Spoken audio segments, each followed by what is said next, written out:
era ne bataweebwa mukisa guweebwa bail. Kino kitegeeza ki gye muli era abantu mubagumye mutya ku mbeera egenda mu maaso ng'ate nekiwamba abantu kikyagenda mu maaso. Ekibuuzo kyange ekyokubiri, Pulezidenti, waliwo embeera ebaluseewo kati ku ggwe n'omukutu gw'ebyempuliziganya ogwa NBS TV.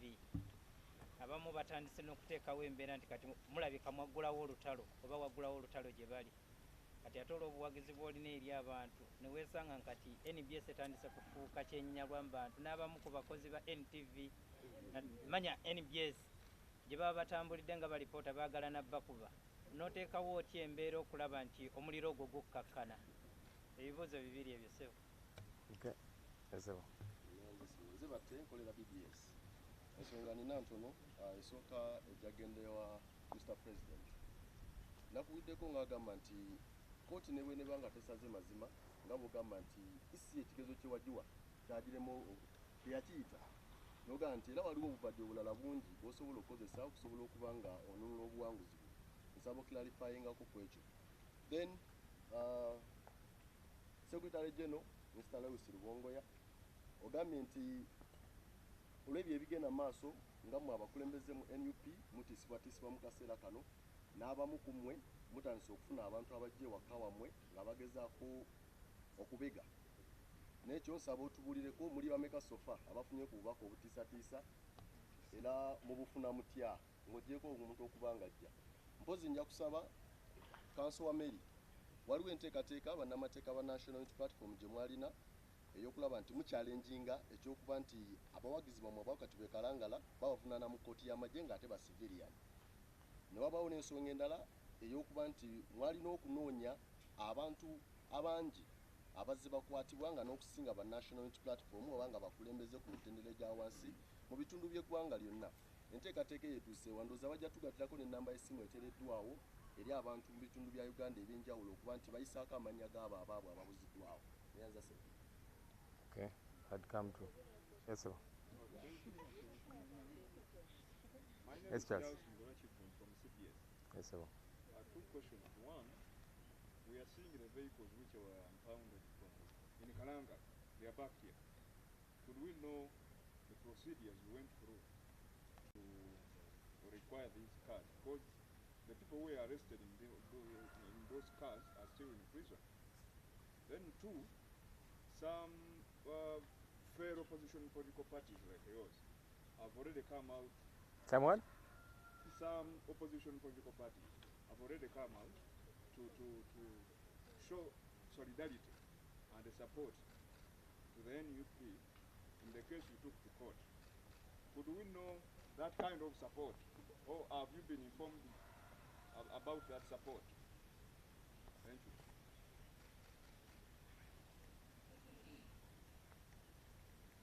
Yes, sir. Bakuyitani sebo. Nze mubiro bakupalete. Kyange nsaba President akatize ensonga y'okulonda okwenkya. Abantu basinga baweddemu amaanyi. Ate waliyo ebintu ebimu ebyesimbiddwako abantu bagamba ne betulonda balangirira mbala abatawangudde. President akatize ekyo okulonda kwa mugaso nnyo. Yes, sir.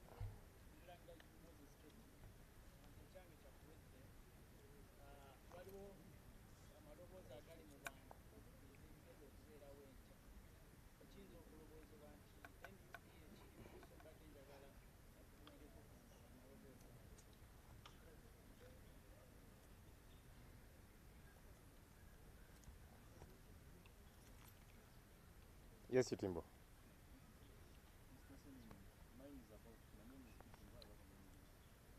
ABC, NBS. Please ask your question, sir. My question is about the petition. What if court maybe doesn't accept this petition so that the case is over in the court? Is there any way forward? What if court doesn't accept the petition?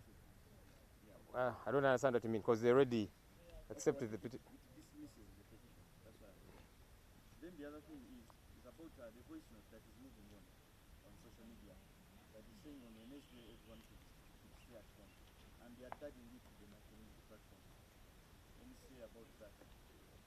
The other question was asked by Wegiri. I think it is addressed. Sita wa Uganda. Sita wa Uganda.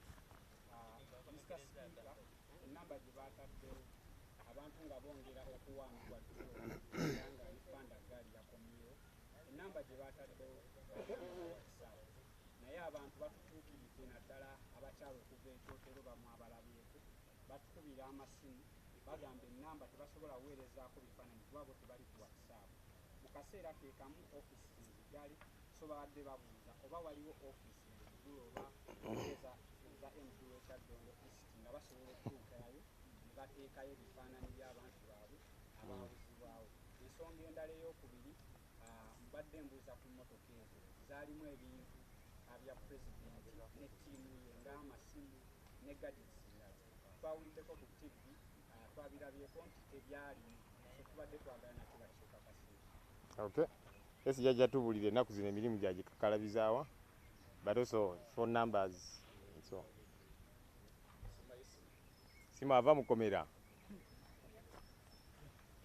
Ngagenda mu kulonda waliwo omusango gw'okuwawaabira Kyagulanyi mbeera nti mpapulazi naye akakiiko k'ebyokulonda kazirage nga bwe kaalaga eza Honorable Kyagulanyi Ssentamuloka ekyo nno twagenda mu kulonda mu kalulu empapula ezo akakiiko k'ebyokulonda tekannaba kuziggyayo ekyo si kyekimu ku misango gye mwandiwaabye mwaguwaabye oba kubanga tukimanyi mwami Museveni bwe yali ajja mu buyinza yajja na mmundu tewaali mpapula so ogwo omusango gwakomawa era tusuubire okwongera okubeera nga bweguli mu kkooti era Okay. Nala kyogamba talina bisaanyizo.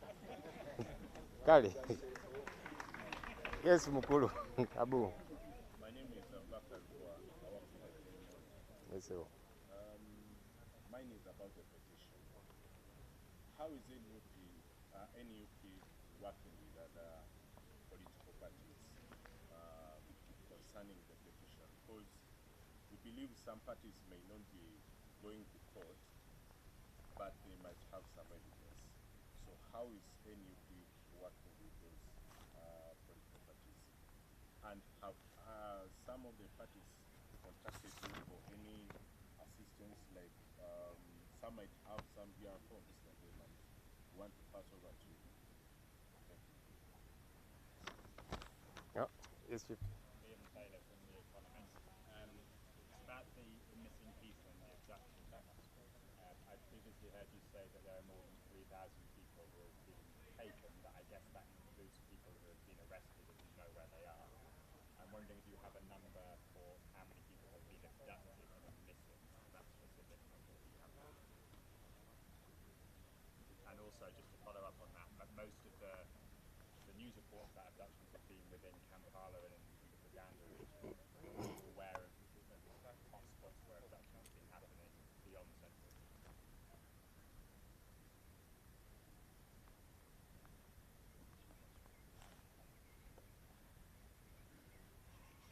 Okay, that question I think will be answered by Lewis, partly because manyi kati nze ndi village awo zungu olumu lukaluba naye okiwulidde ekibuzo ekyo sebo.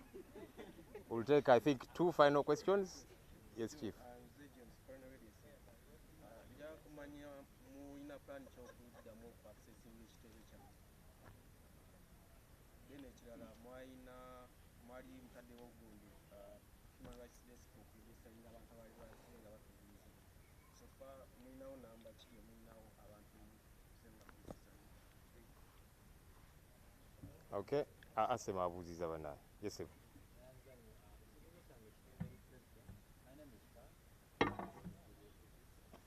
Mr. President, yabuvuddeko bwali oyogerako ne bannamawulire mutegeeza nga ekibiina bwe kigenda okutwala ekibaluwa kiva kootini eri mu kkooti enkulu nga kitangira pulezidenti kubuhabulwa kuddamu okufuluma eggwanga. Abantu beebuuza nti ekyo kituuseewa, ekibaluwa kyafuluma era process etuuseewa. Okay, I think let's deal with these questions that have come through. There are very many. Kambadde mutumisinga nnyo kubanga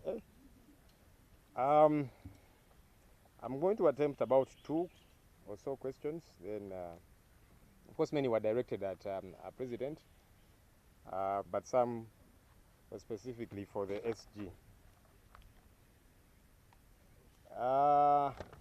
Mr. Abu has asked a question similar to one of those that were asked by Charles. How is NUP working with other parties regarding the petition? As you did see, just before the election, we connected with the other forces of change, and the idea was, yes, we might belong to different political entities, different colors, but the goal is the same. We all want change, and you did see us saying we want to have a platform where we can jointly safeguard the election. And there's a couple of things that we were able to do together. Now, that relationship that we began was not just for before or during the election, even post-election. And so we are in touch with these colleagues, and so a number of them have expressed willingness. Actually, some have already given us DR forms because, as you know, police is still holding on to, and the military, they're still holding on to many of our DR forms. So our colleagues are availing some of these, but also a number of them have sworn affidavits chronicling what happened, where they were, what they saw, the fraud, etc., etc. So we are very much working in unison as the forces of change because our goal is ultimately the same. Charles also asked about the impounded the impounded cars. SG will elucidate some more, but here's how they were brought back. They were driven here, really. But more seriously, our insistence has been that, one, the people that were arrested in Kalangala committed no offense whatsoever, including everything that they had with them, the cars, etc., etc. These were people that were part of the campaign team of a legally registered and nominated presidential candidate. He's entitled to have a team to go out with, you know. Some were actually part of our medical team, nurses and so on. Of course, the security team, some journalists, freelance and otherwise. So these people committed no offense as far as we are concerned. And that's why eventually they were granted bail, but of course the state wanted to keep holding on to them. So they trumped up these charges, and now they are in the court-martial. Our insistence is they're innocent, okay? These cars are not going to commit an offense. Little wonder they are back here. And again, we are hoping that everything that was taken, that was in the cars, gets to be released. You did see our vice president in charge of Central Region, Robompuga, to whom the cars were handed over, you know, clearly stating a number of things that were missing. So there are phones that are still missing, bags and other property. These things we are hoping will be availed to the rightful owners. But we don't want it to stop at the cars. The cars have been brought back. But the people who were in the cars are still being held by the state illegally. We are saying these people are innocent, they have committed no offense. Okay? For heaven's sake, wanting change, siding with one presidential candidate who is not the incumbent is not a crime, like Mr. Tibu Habura is trying to make it seem. So we insist that they are innocent, and we are hoping, like the cars were let go, these people should be released.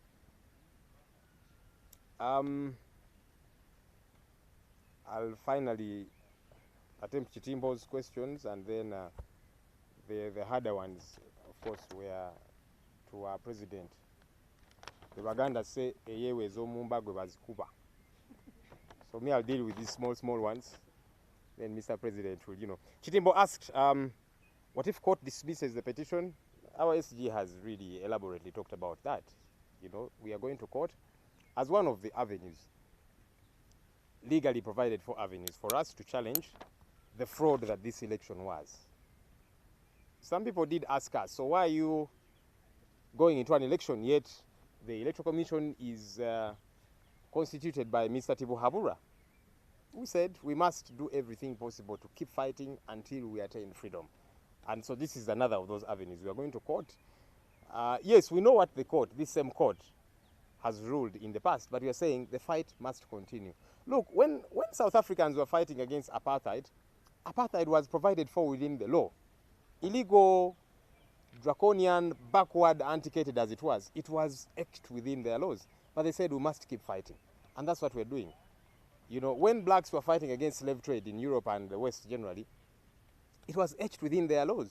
It was law, legally acceptable. But they said no, even though it's legally acceptable, we shall fight it. They fought it in court, they fought it in parliament, they fought it using every legal avenues until they eventually won. So we are saying we must keep fighting, using every means available within the law. The question of staying at home, so many of you reached out to me in the media yesterday and saying, so we hear you people are saying people should stay at home starting Wednesday.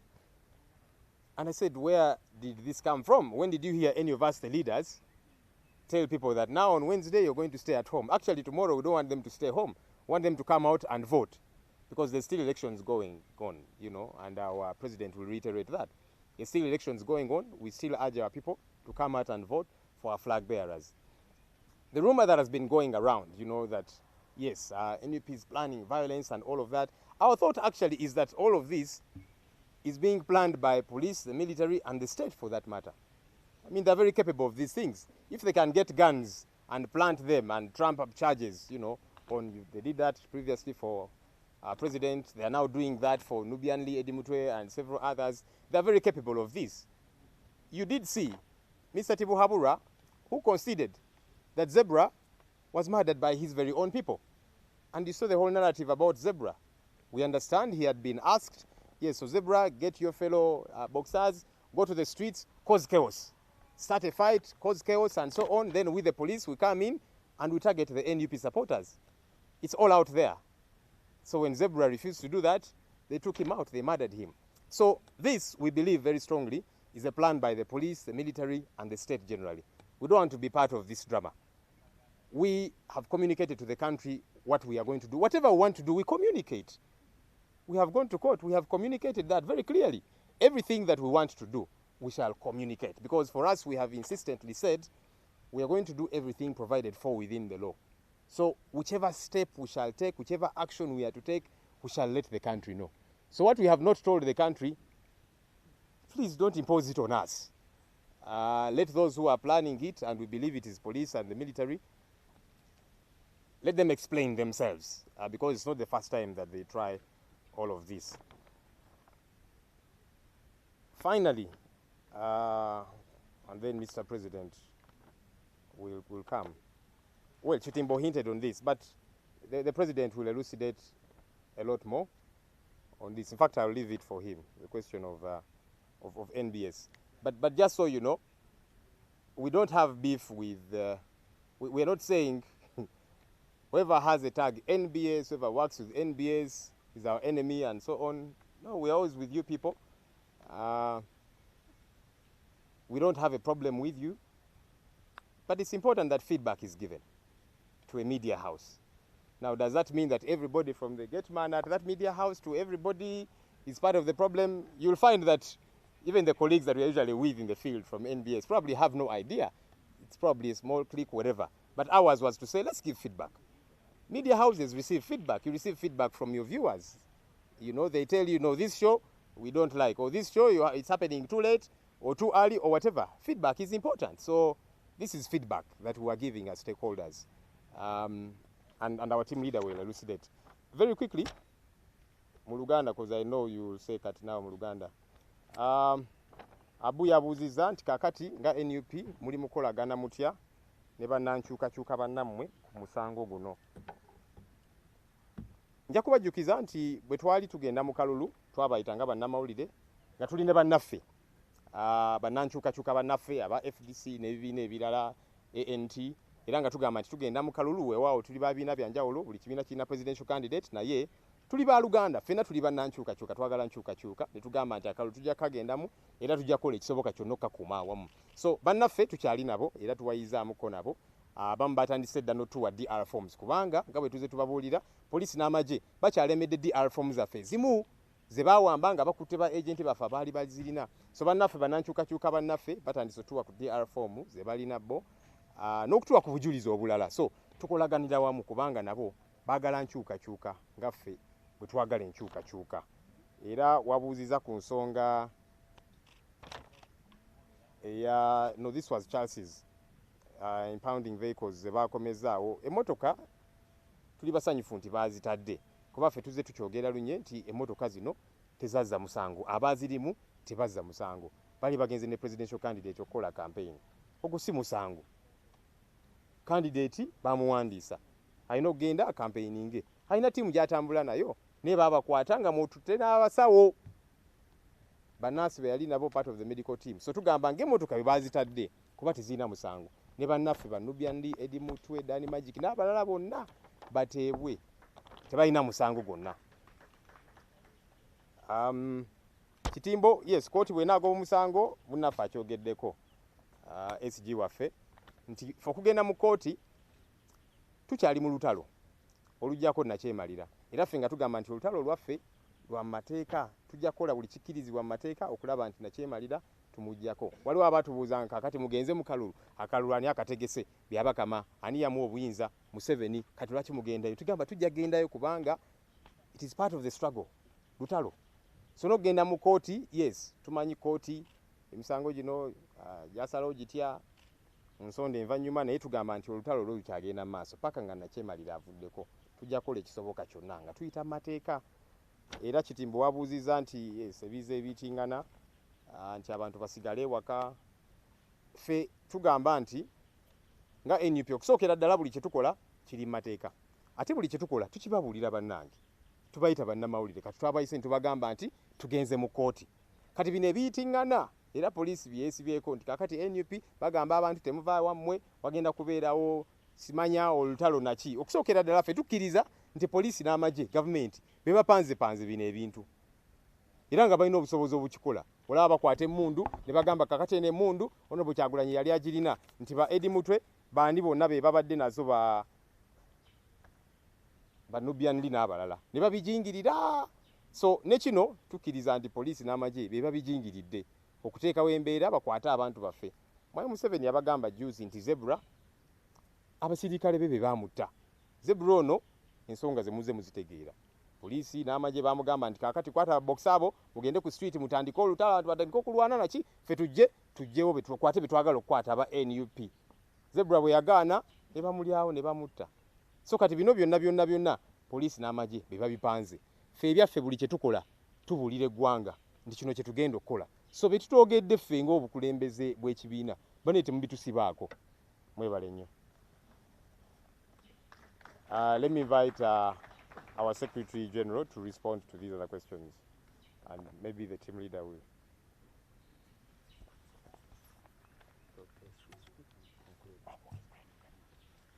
All right, thank you so much, Comrade Joy. I think I'm just going to quickly respond to a few questions that have come to me. One of them is, of course, about our office. Being asked where I work from. Ordinarily, this press conference should be at our head office in Kamocha. But as you know, since the 15th day or thereabout, our office has been under siege. Even on the 16th, when we went there and did just the final activity we had there, it was already surrounded. And so we've not been able to access our offices. Since that time, we've written protest letters to the Electoral Commission. We've written to the Inspector General of Police. But we know that they also wait for orders from somewhere. And that is what we've seen in this election. Every time you go and meet the chairperson of the Electoral Commission, he seems unsure. He has to wait for whatever, and then you go to these police officers. Yesterday, you saw what happened at the court. It was very clear that the General Court Martial was trying to buy time to probably get instructions elsewhere. So we are going to use all legal avenues, and indeed we are filing a case about the siege at our office. Many of the things, and if you read through the petition that we've taken to the Supreme Court, the lawyers will tell you that a lot of documents which we would have needed to attach are at our office. We do not even know if they are still there because these people have had access to the office. Maybe they might have entered and stolen some of them like they did with our signatures at some point.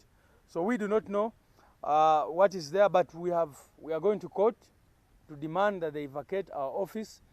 NUP is a registered political party which is free to operate in this country. So the continued blockade on our office is illegal, is unconstitutional, is uncalled for. But it is a sign of fear. These people fear us. They fear the people. They don't fear us because we are violent. No, They fear us because we represent the people and we represent the values that we stand for. The other person has asked about the number. I will repeat it. It's 0701 458 299. If you have any missing person countrywide, please send their names and details to those numbers. Indeed, today I think we've received over 100 people who are sending in their pictures of their relatives. I mean, that's what has been happening everywhere we go. We are bombarded by people who have been coming here at our principal's home to report their missing persons. You can imagine, because there are so many, and maybe that also answers the question about the specific numbers of the missing.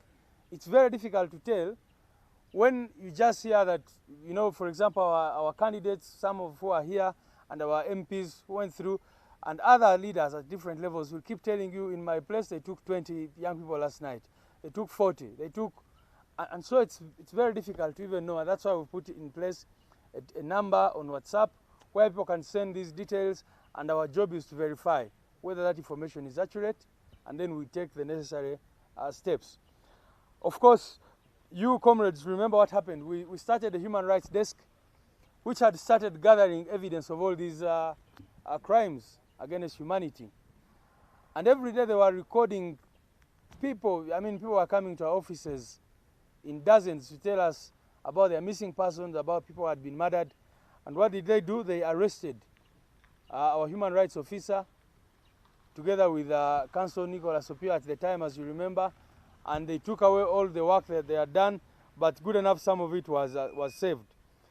So our human rights desk, even now, should be sitting at our office. It's not been able to do that. That's why we are working virtually through the WhatsApp numbers and other means. Somebody asked about the impounded cars. Of course, these cars, just like the cars which the state has held onto in Arua, are not supposed to be there. First of all, there have been no crimes committed whatsoever.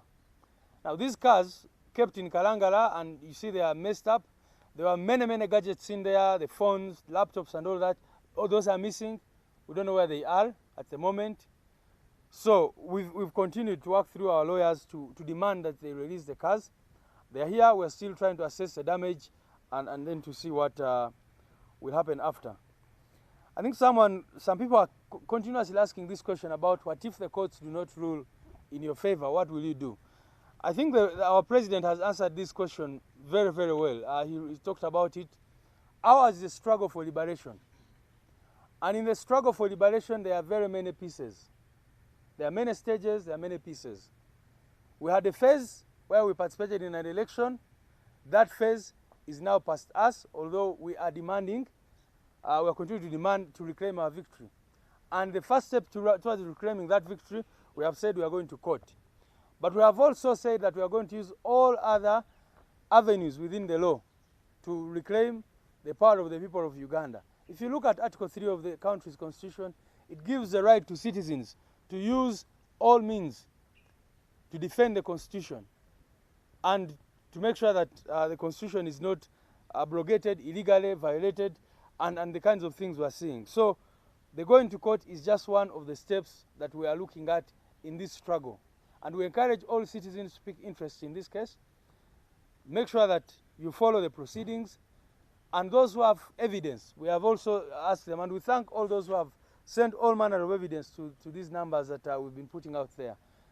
Incredible things which happened on the 14th and even after that time.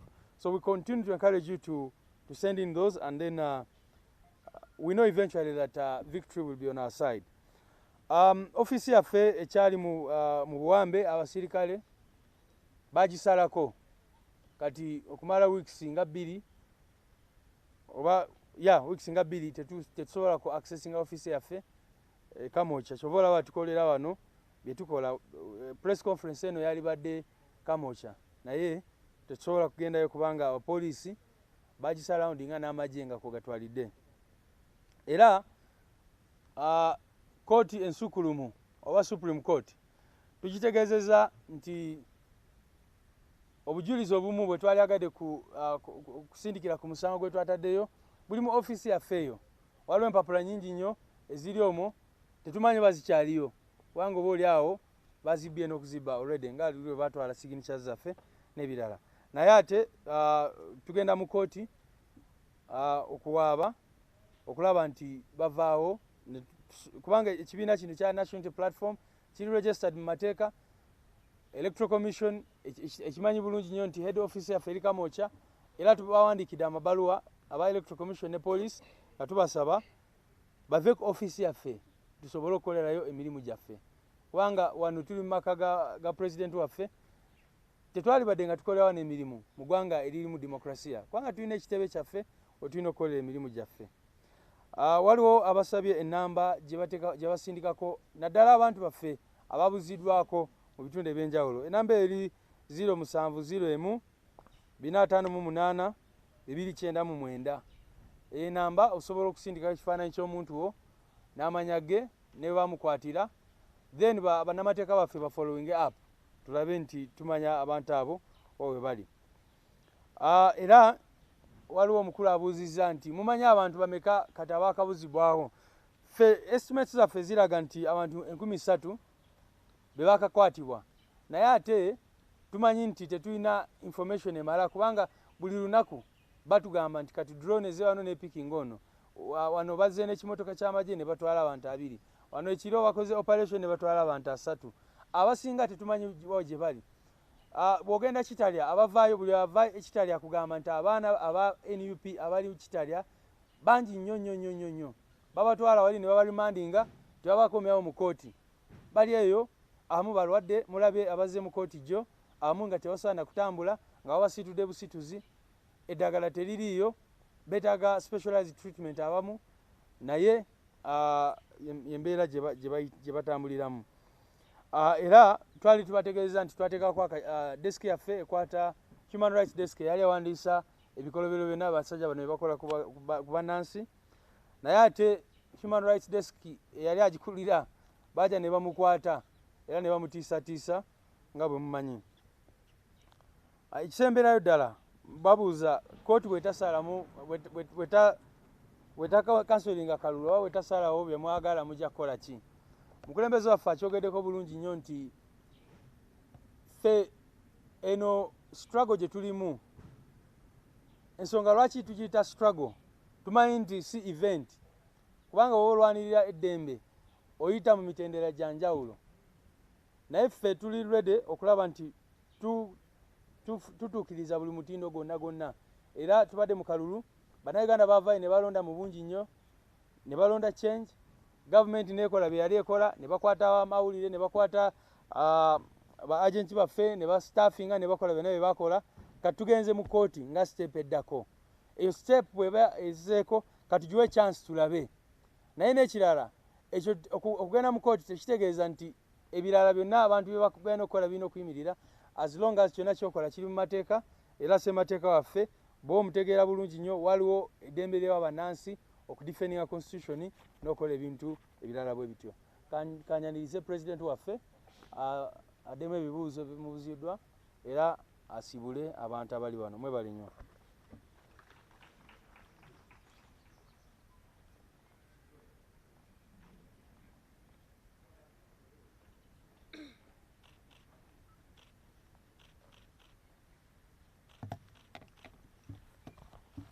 Thank you very much, Secretary General. I'll respond to a few questions, but again, let me also take an opportunity to give a comment about our comrades that are in jail in Kitalya and many other known and unknown detention centers. Many of you saw some of our comrades, like our Secretary General said, they could not walk when they came to court.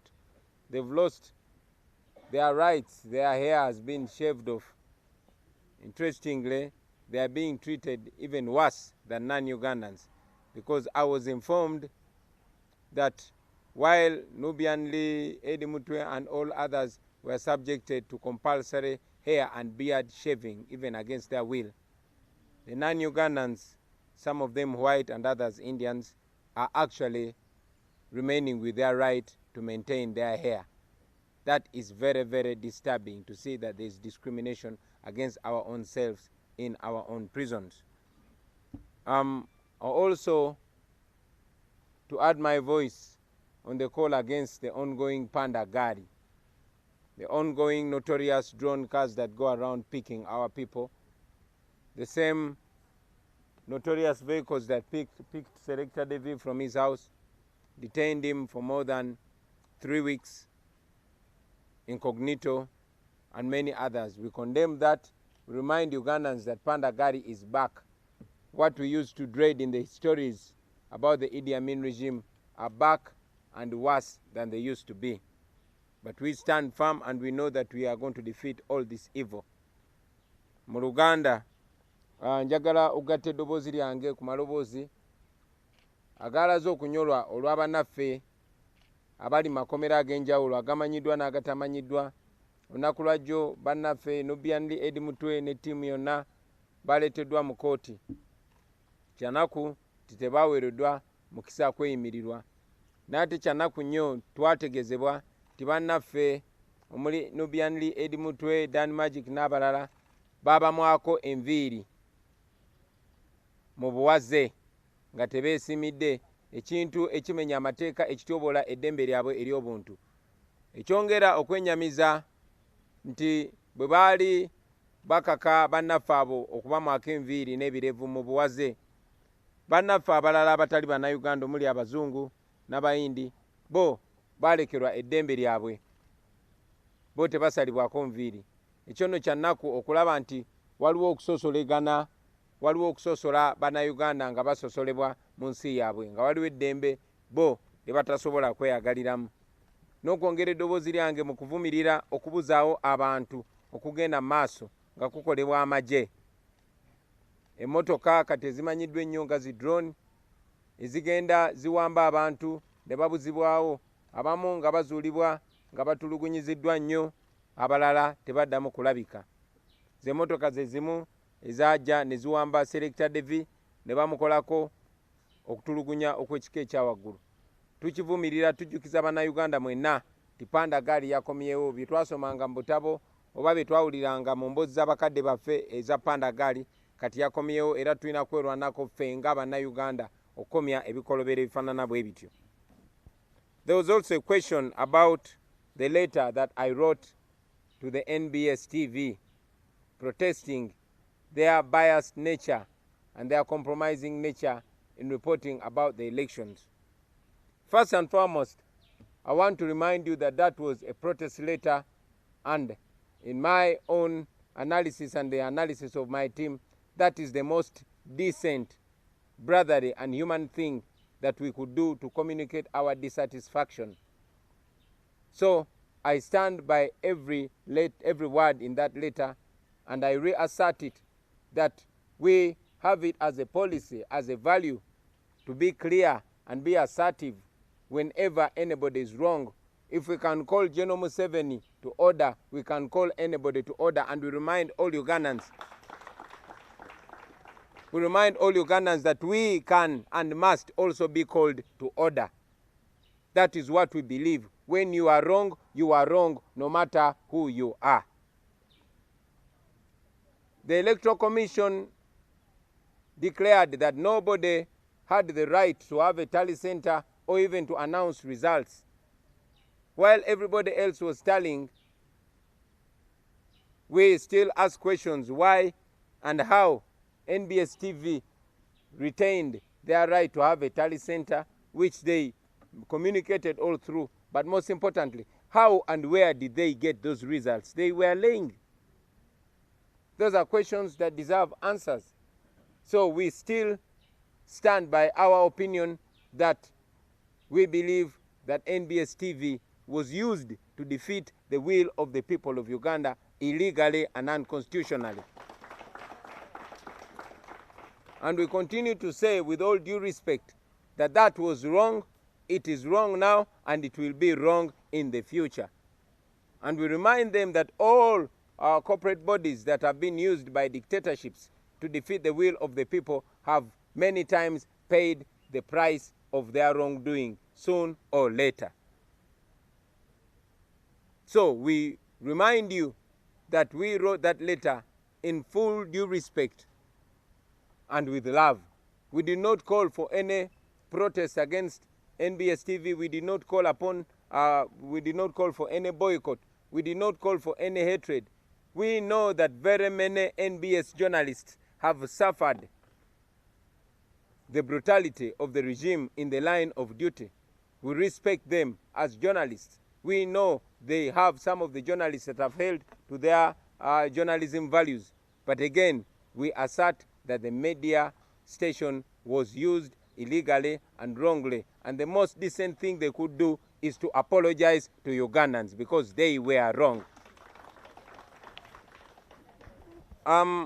Bambuza ekibuuzo ku bbaluwa gye nawandikira TV ya NBS nga mbatuusaako okwemulugunya. Ebbaluwa eyo twagiwandiika mu buntu bulamu, twagiwandiika mu kubawa ekitiibwa era twagiwandiika mu mukwano kubanga tumanyi ne media ezannya ekitundu kinene nnyo kununula abantu n'okubeera n'obukulembeze obulungi. Era twagibawandiikira kubanga eyo ndowooza yaffe era nkola yaffe ey'okugamba omuntu yenna amazima kabeera ani. Bwe tuba tusobola okugamba mu M7 n'emmundu ze amazima ne bwe gaba ganatuleetera obuzibu, tewali gwe tugenda butagamba mazima, buli omu tujja mugamba amazima. Era kye tubadde nga tugamba bannayuganda bonna nti naffe tetuli waggulu w'amateeka era tetuli waggulu wa nnono ffenna gye tukkiririzaamu, era naffe mutugambanga amazima ne bwe tubeera bakyamu kubanga ekikyamu kibeera kikyamu n'ekituufu kibeera kituufu newankubadde ani aba akikoze.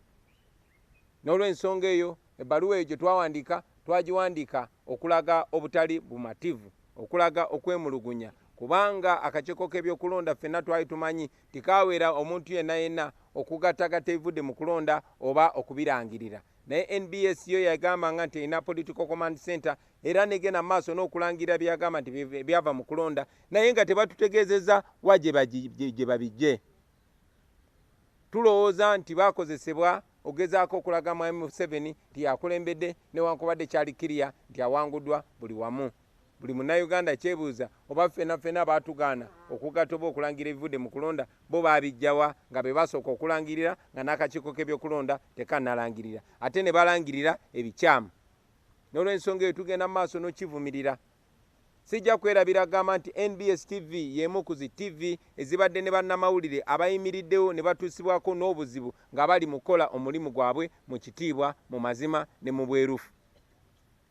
Tubawanye ekitiibwa bannamawulire abo naye ne bwe kuba owa munnamawulire ekitiibwa era ng'olaba omulimu amakula gwakola tekigaana kwogera amazima eri bakamaabe bwe baba bakoze ekikyamu.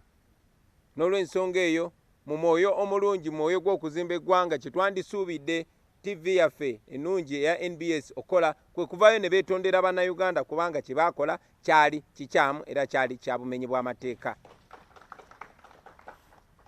Naye era twongera obategeeza ti tetubibagamba byonna era tetubikola byonna mu mpalana era tetwagwise bantu kubaboola oba bako oba kutuusa ku bakozi ba TV kikyamu naye twabagambye mazima nga bwe gabeera. Eyo nno y'enkola yaffe era yeyina okubeera enkola eya Uganda empya.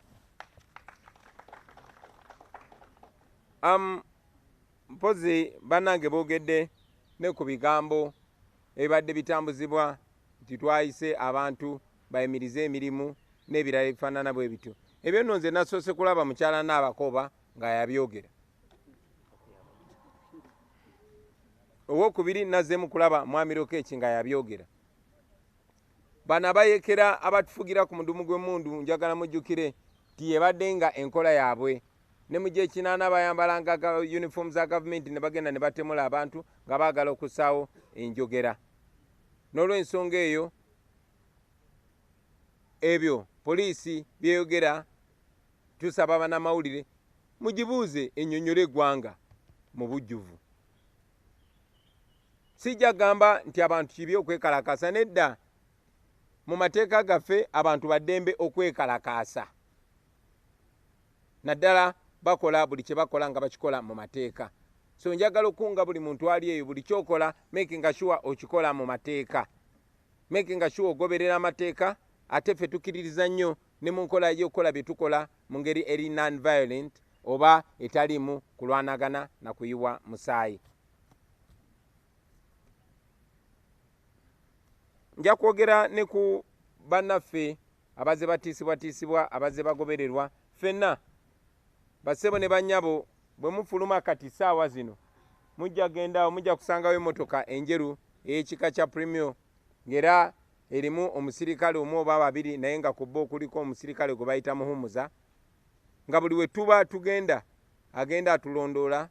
Ekyo tekiri ku nze nzekka naye kiri ku bannaffe bonna. Bw'ofuluma kati mujja kulaba emmotoka njeru eriko namba plate UBG 490B.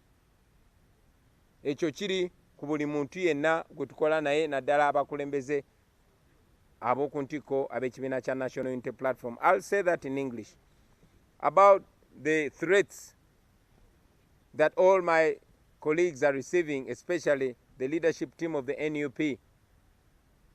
When you get out of this gate, right now you'll find a car, a white Premio, number UBG 490B, with 1 or 2 police officers, but among them is a notorious Muhumuza. These are the ones that train me everywhere I go.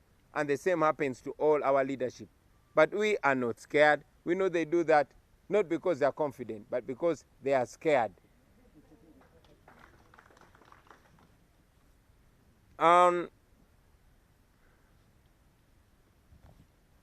Finally, I will talk about the election tomorrow.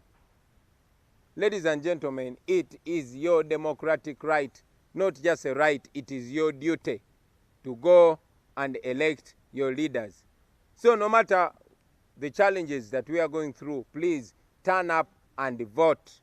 Bad leaders are chosen by voters who do not vote. Please go out and vote. You know what we stand for. By now you know the National Unity Platform has an umbrella as a symbol. So wherever you go, look out for an umbrella as a symbol. But where we don't have candidates, look for change-seeking candidates. Look for candidates that represent you as an individual. You have the power.